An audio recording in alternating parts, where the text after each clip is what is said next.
भूत बंगला। एक डरावनी कहानी वर्षों पहले पहाड़ियों के बीच एक पुरानी हवेली थी जिसे लोग भूत बंगला कहते थे। कहते हैं कि वहां जो भी गया वह कभी वापस नहीं आया। हवेली के चारों ओर घना जंगल था और अंदर जाने का रास्ता एक टूटी फूटी सड़क से होकर जाता था। अविनाश, एक पत्रकार जो रहस्यमयी कहानियां खोजने के लिए जाना जाता था, इस बंगले की सच्चाई जानना चाहता था। उसने अपने दोस्त निखिल, पूजा और रोहन को भी साथ चलने के लिए मना लिया। रात के 11 बजे चारों बंगले के सामने खड़े थे। हल्की ठंडी हवा चल रही थी और चारों ओर सन्नाटा था। अविनाश ने दरवाजे को धक्का दिया। दरवाजा चरमराते हुए खुल गया। अंदर घुप अंधेरा था।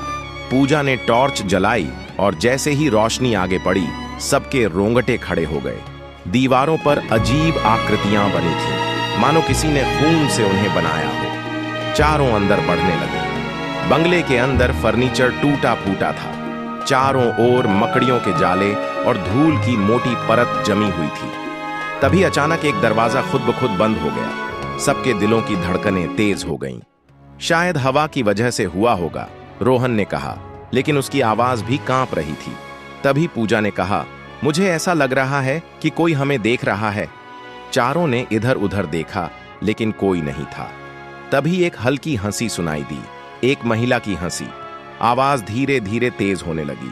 चारों सिहर उठे। अविनाश ने कहा, हमें ऊपर जाना चाहिए। जो भी हो, सच्चाई जाननी जरूरी है।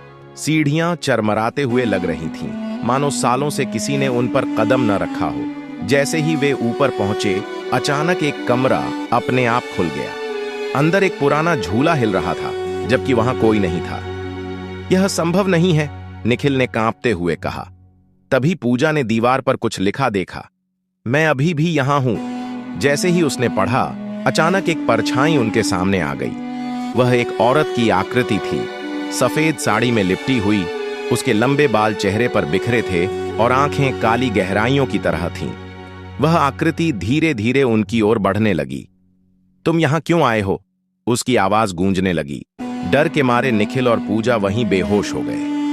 रोहन और अविनाश किसी तरह उन्हें उठाकर भागने लगे, लेकिन दरवाजा अपने आप बंद हो चुका था। चुड़ैल जोर से हंसने लगी, अब तुम यहां से नहीं जा सकते।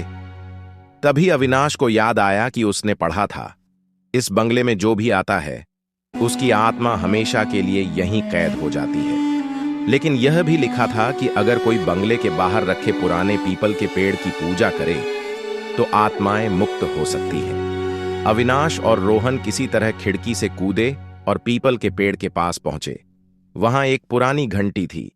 अविनाश ने उसे जोर से बजाना शुरू किया और रोहन मंत्र पढ़ने लगा। जैसे ही घंटी बजी, हवेली से चीखने की आवाजें आने लगीं। एक जोरदार झटका हुआ और हवेली की खिड़कियां टूटने लगीं। तभी अचानक चुड़ैल जलने लगी और जोर से चिल्लाई, नहीं, यह नहीं हो सकता।